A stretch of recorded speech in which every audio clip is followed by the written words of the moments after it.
Alors pour revenir sur la chute du mur de Berlin et la suite, la réunification, donc, vous nous dites, et c'est assez crédible, que François Mitterrand n'était pas opposé à la réunification, mais alors comment qualifieriez-vous tout au long de ces semaines son état d'esprit, parce que ça l'a beaucoup préoccupé jusqu'au bout, puisqu'il a écrit un livre sur la France et l'Allemagne, puisqu'il avait été meurtri quand même par les critiques dont il avait été l'objet.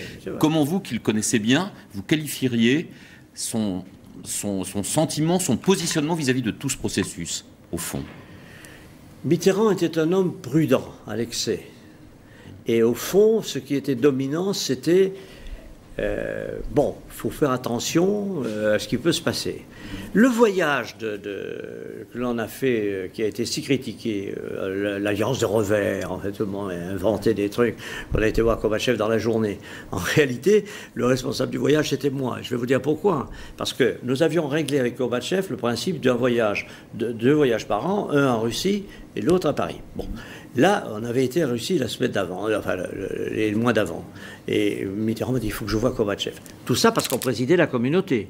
Et tout ça parce qu'il y avait eu la rencontre entre Bush et Gorbatchev, là à Malte. Il y a eu la tempête, mais on n'en était pas. Ça était un peu vexatoire pour nous. C'est-à-dire, l'Europe n'était pas présente. Mitterrand m'a dit, vous aviez l'impression qu'il réglait ça derrière votre dos. Exactement. Ouais.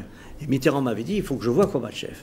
Pour deux raisons. La première, c'est que je veux voir le compte-rendu de son entretien avec Bush, premièrement.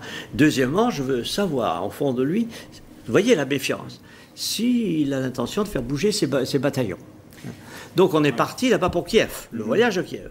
Parce que Mitterrand ne voulait pas retourner à Moscou une deuxième fois, et Gorbatchev m'avait dit au téléphone, moi je ne peux pas bouger parce que je ne sais pas s'il n'y aura pas un maréchal soviétique pendant que je ne serai pas là. Hein. Bon, alors Mitterrand avait trouvé une solution. Et moi, plus malin que les autres, j'ai dit, mais on va trouver une ville entre les deux. Ah, très bien, très bonne idée. Alors, je le demande à Gorbatchev. Kiev, en Ukraine. On a visité la ville, les cathédrales, et le soir, pendant tout le dîner, c'était ça. La conversation, alors, qu'est-ce que vous allez faire? Et c'est là où on a vu, le Gorbatchev, qu'il était décidé à ne rien faire.